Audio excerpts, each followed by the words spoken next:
Alhamdulillah, Rabbul Alameen. You are expressing your gratitude to Allah.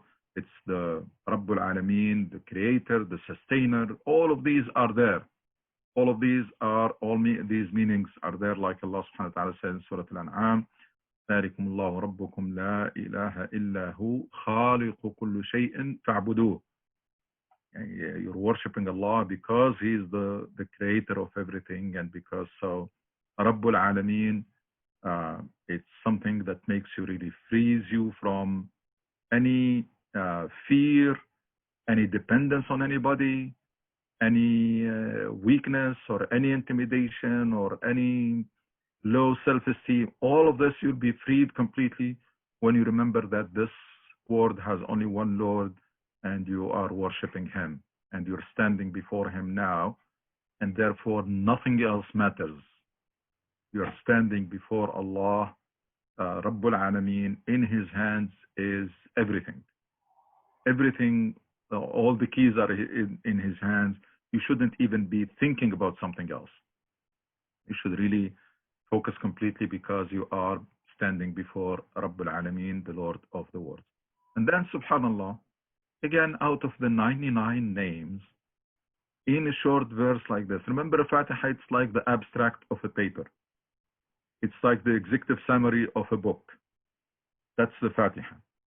Usually, rarely, someone will repeat a word twice in an abstract or an executive summary, because every word counts and you want to try to communicate as many words as possible, so you don't repeat. And now we found Ar-Rahman Ar-Rahim again. And Allah could have used any other names and attributes. Again, He chose Ar-Rahman Ar-Rahim after Bismillah Ar-Rahman Ar-Rahim, Alhamdulillah Rabbil Alameen, Ar-Rahman Ar-Rahim. That's very powerful. Again, Allah subhanahu wa ta'ala is reminding us, because the word Rabbil Alameen can create, instill some reverence that can go to even fear. So comes Ar-Rahman Ar-Rahim to calm you down. But this Rabbil Alameen is merciful and gracious, the most merciful and the most gracious. So calm down. You're worshipping the Lord of the worlds. Yes, that's power. And that's greatness. But remember that He is Ar-Rahman Ar-Rahim. Again, it is an invitation for us to seek His help, His guidance, His forgiveness, and to worship Him out of love and gratitude, not out of fear or out of necessity. It's Ar-Rahman Ar-Rahim. The one, again, these two words encompass all dimensions of mercy. This is, we say a person is very compassionate. So if you need help or etc., you can go to that person because you know he's very compassionate.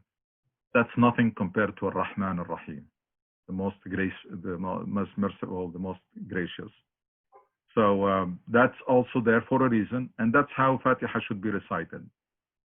Basically, our mind should be there with every word that we are reciting. Actually, for the whole prayer, whatever we say, we should be aware of it.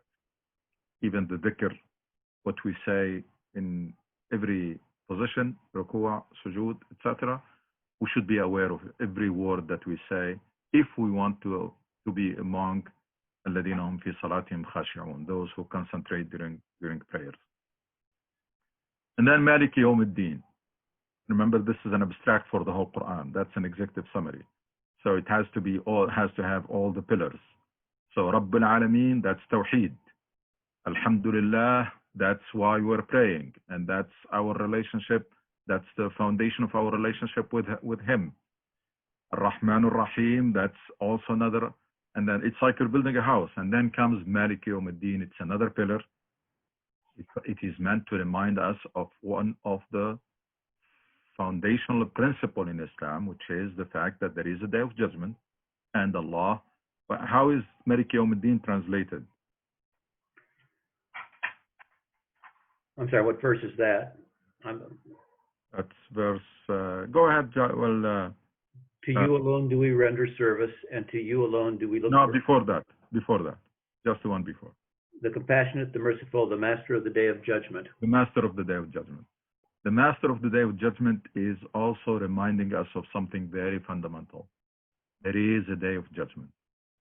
This day of judgment is a pillar in Islam because if you remember, many hadith, many sayings of the prophets starts by saying whoever believes in Allah and in the day of judgment, let him do this or should do this.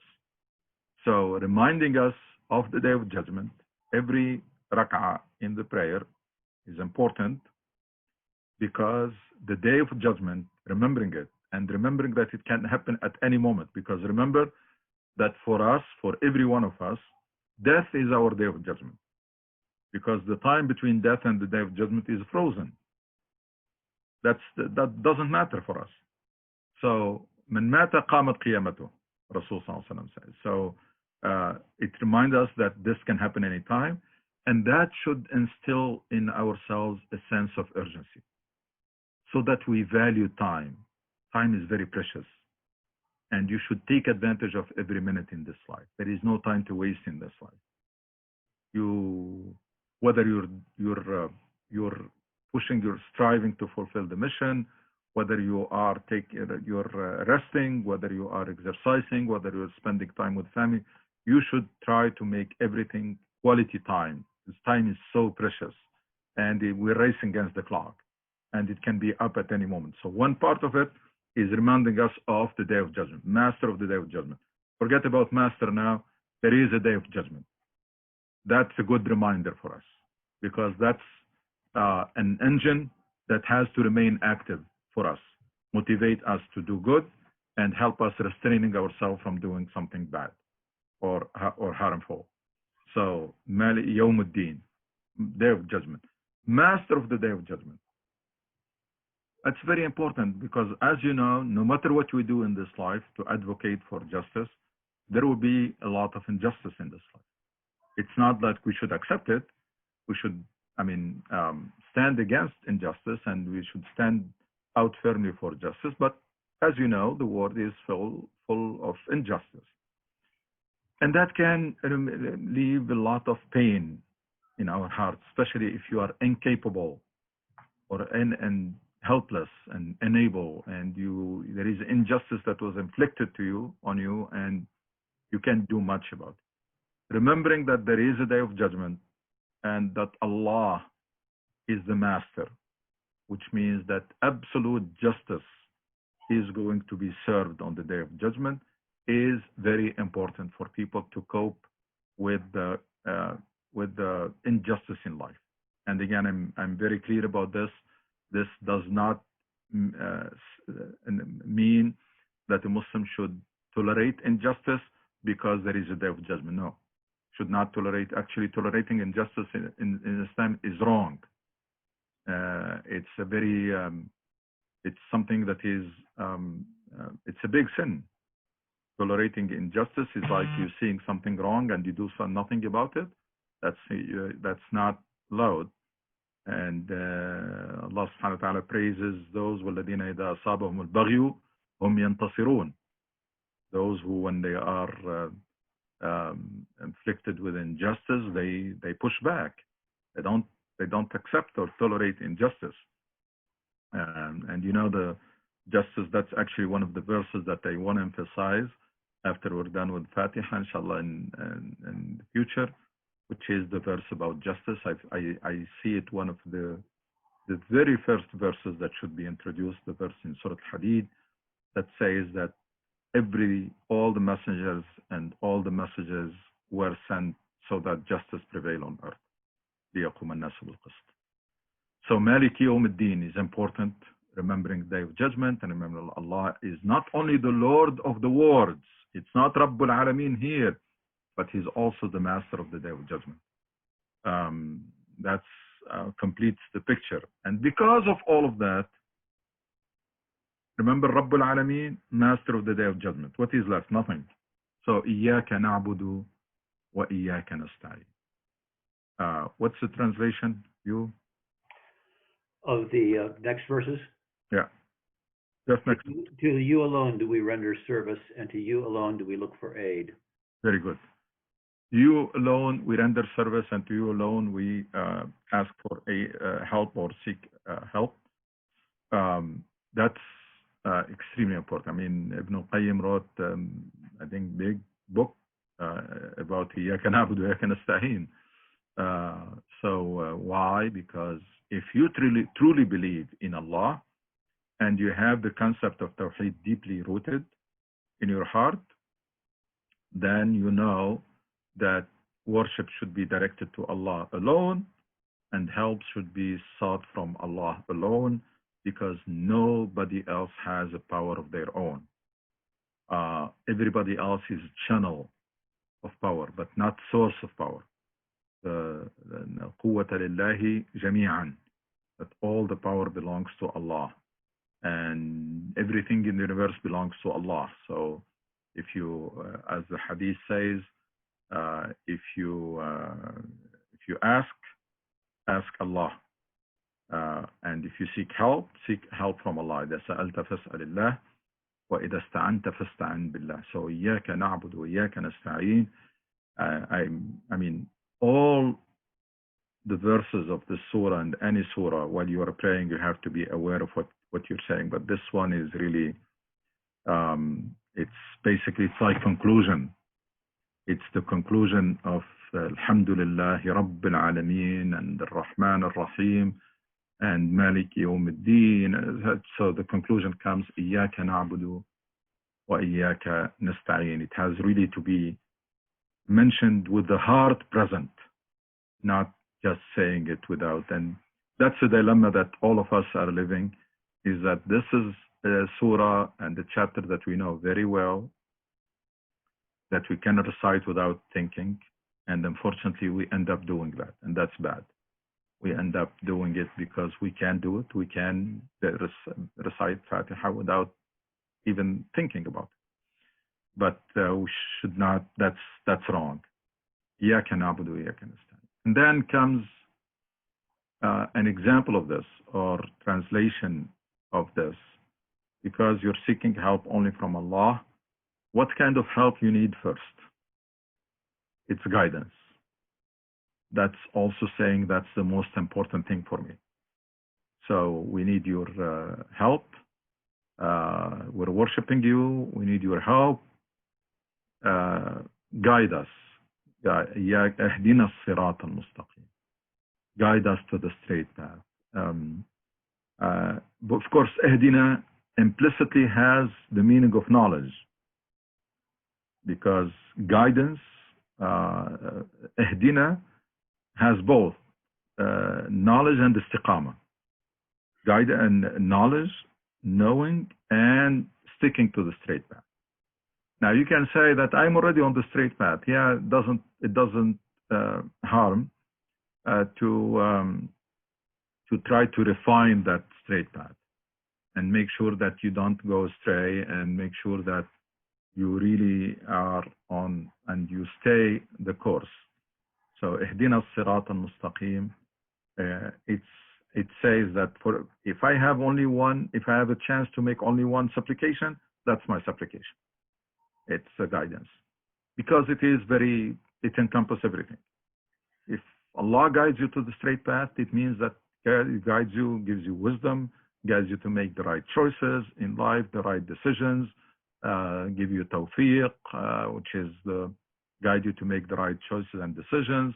That's the straight path. The straight path is the path in which Allah will be pleased with you. It's the path that will guide you or will lead you to the pleasure of Allah subhanahu wa ta'ala and to heaven. So that's also should be in our mind when we recite this. اهدنا الصراط المستقيم. Guide us.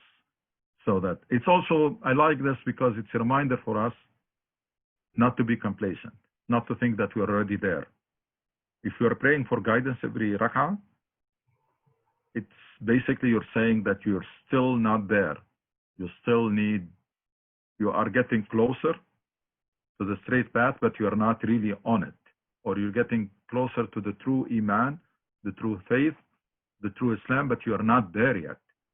Because if you are there, if you are already there, why you're asking for guidance? So that asking for guidance is basically, it's in a way, it's an expression of humbleness, that you're acknowledging there is shortcoming, that you are not there, and you need help to get there. You are in a journey, because Islam is not a one-time decision. It's a lifelong process.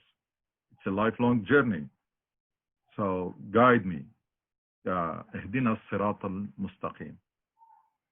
And subhanallah, it's the rest of the Fatiha is amazing, because it's basically saying that you care so much about this that you are qualifying it, that you are very specific.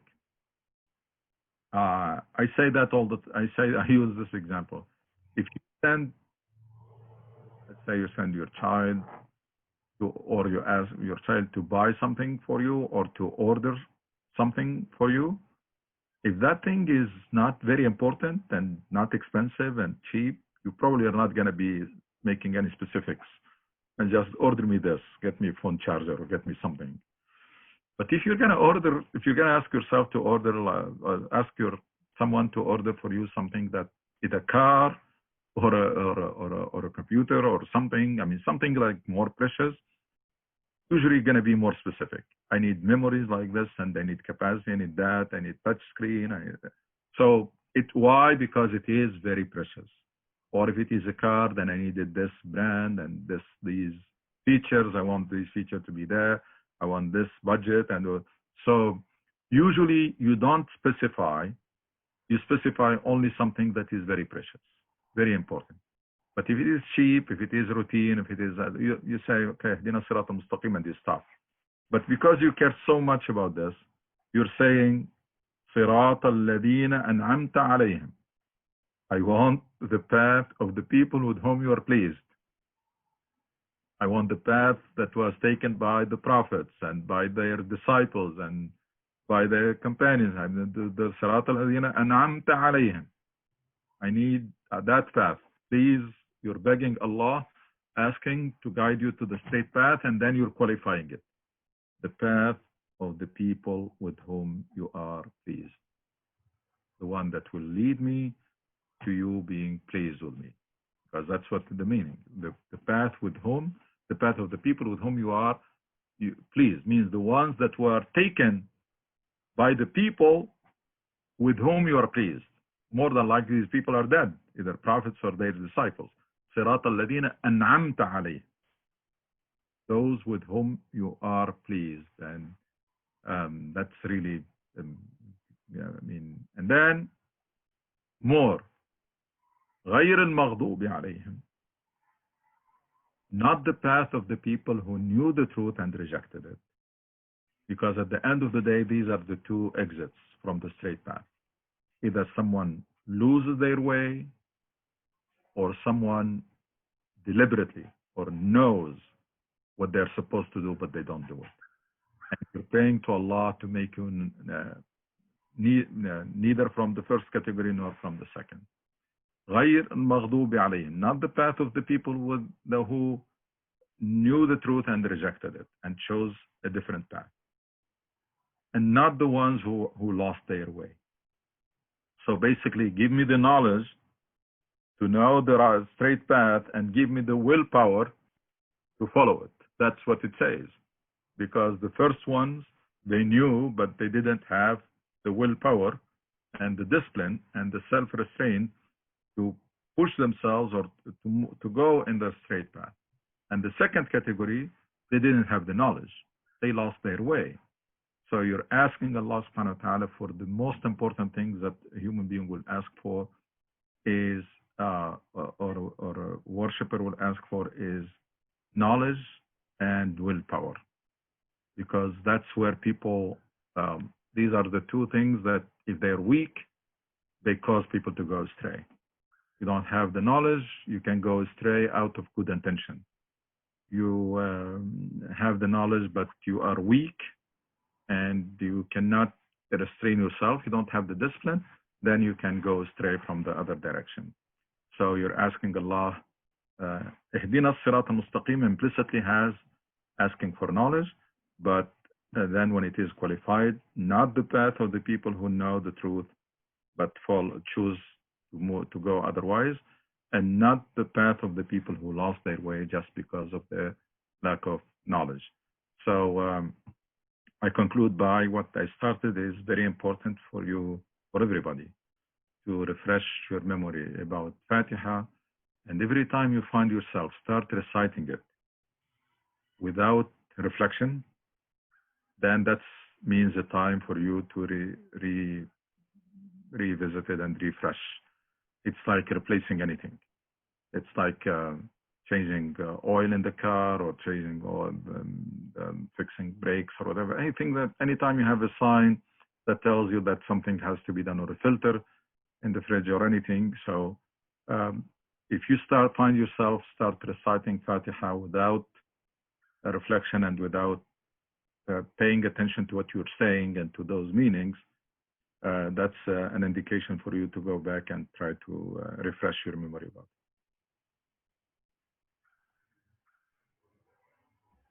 جزاك الله كل خير دكتور سهيل. It's very important, Al-Fatiha, in our life, and hopefully we can improve our prayer, inshallah.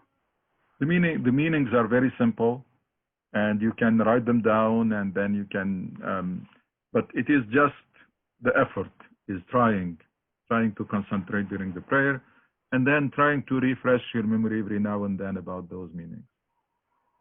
Unfortunately, some of us they try to go, I think, try to explain more what the words mean, and wasting the time for the people.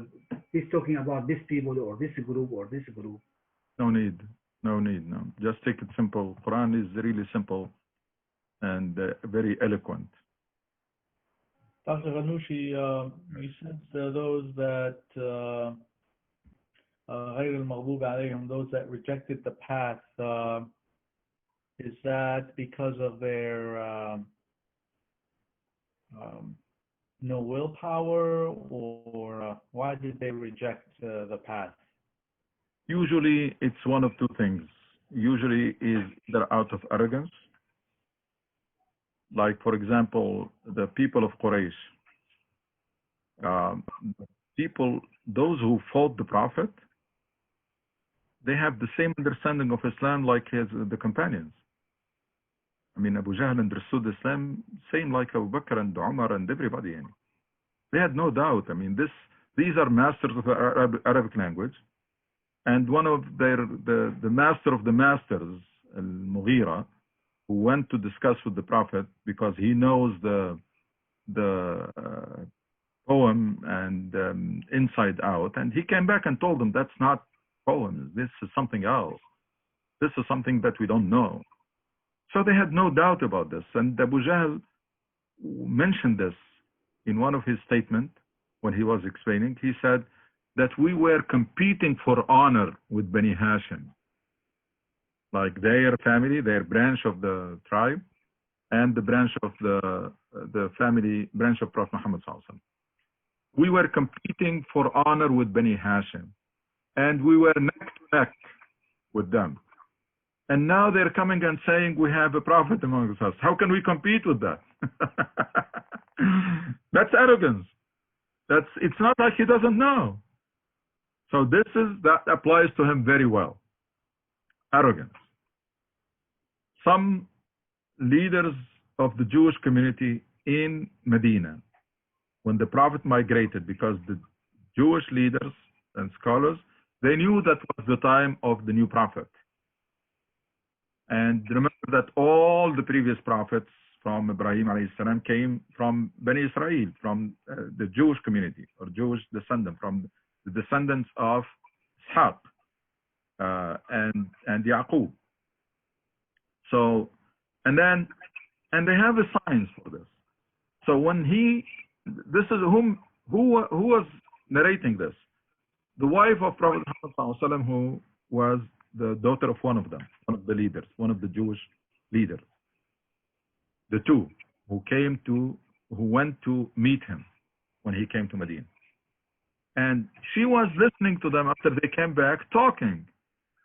One of them said, Ahua, Ahua? He said, yes, he is the one. So there was no doubt. I mean, this is, as you can see, one, it's a Jewish here, Arab there. This is just people knowing what it is and rejecting it. So that's one of the reasons. And another reason might be the weakness of willpower. And you see this all the time. You talk to someone and say, why you're doing this or why you're not doing this, and they say, I'm weak. I cannot stop drinking. I cannot stop doing something bad, or I cannot stick or perform prayers regularly because I'm weak. So it can be either way. But this applies to people who know what they're supposed to do, but they don't know it. And of course, the first category is even worse. The category of those who reject out of arrogance. وَجَحَدُوا بِهَا وَاسْتَيْقَنَتْهَا أَنفُسُهُمْ ظُلْمًا وَعُلُوًا. Allah subhanahu wa ta'ala says about the category of people who reject out of arrogance. They say they reject it, even though they know for sure that it is true, but they reject it out of arrogance. وَجَحَدُوا بِهَا وَاسْتَيْقَنَتْهَا أَنفُسُهُمْ ظُلْمًا وَعُلُوًا.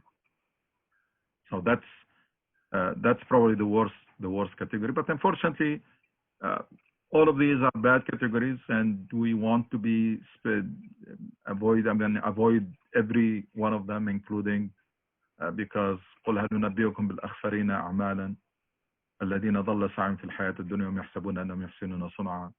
That also some of the worst losers are the ones who think they are doing good and they are actually not.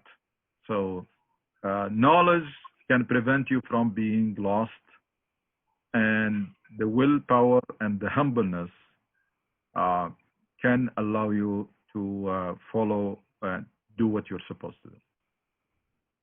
And basically, you're asking for all of this, for the whole package. Go ahead. Yes. Go ahead, Brother Muhammad. Yeah, I mean, I just need to add small thing. I mean, there's a lot of things you can add about science and about the Day of Judgment, but what I just want to add in a few seconds, to me, Fatiha is like the fuel that when you fill your car with gasoline, it's the same thing. There's the ayat, إِيَّاكَ نَعْبُدُ وَإِيَّاكَ نَسْتَعِينُ اهْدِنَا الصِّرَاطَ الْمُسْتَقِيمُ. I think if you say that with a little bit of focusing and concentration, I think that can give you a lot of power and a lot of alignment in your life. Wallahu a'lam. A lot of spiritual power can be actually this applies to the whole prayer. If we really perform the prayer we are supposed to do, it's like taking your car to the gas station. It's refueling and recharging, or putting your cell phone on the charger. That's what prayer is meant to be. And specifically the Quran that we recite, or even the dhikr. But that's the prayer that is performed with concentration, and the prayer that establishes the connection between your hearts and Allah, and really help you get out of this world completely, and therefore refueling and recharging your faith and your spirituality. I have a question, Dr. Anushi, regarding Al-Fatiha. So it is made up of 7 verses. Mm-hmm. Why is the first verse considered one of the verses? It says Bismillah ar-Rahman ar-Rahim is considered one of the verses. And in other surah, it is not considered a verse. That's, I mean, those who believe in this, and majority, this is, they say it's tawqifi, means that's what the Prophet said. So we cannot really discuss, because Bismillah ar-Rahman ar-Rahim was also a verse in another surah, which is Surah An-Naml, إنه من سليمان وإنه بسم الله الرحمن الرحيم. So it was in the middle of another surah. But that's something that is coming like with the Quran, with the revelation. If we were told that it is a verse, it is a verse. As I said, there is Bismillah ar-Rahman ar-Rahim in another place, in the middle of the surah. It's not something that it's just part of the surah. It's like Tawbah without Bismillah ar-Rahman ar-Rahim. You cannot say why. Jazakallah khair, Dr. Suhail. If no question, inshallah, we see you next Sunday at 12 noon with the second class about the same issue, inshallah. Inshallah. Jazakallah khair. Assalamu alaikum. Assalamu alaikum. Thank you, everybody. Assalamu alaikum. Assalamu alaikum. Jazakumullah khair. Thank you, Mr. Hugh. Hopefully, care. see you next Sunday, inshallah. Thank you.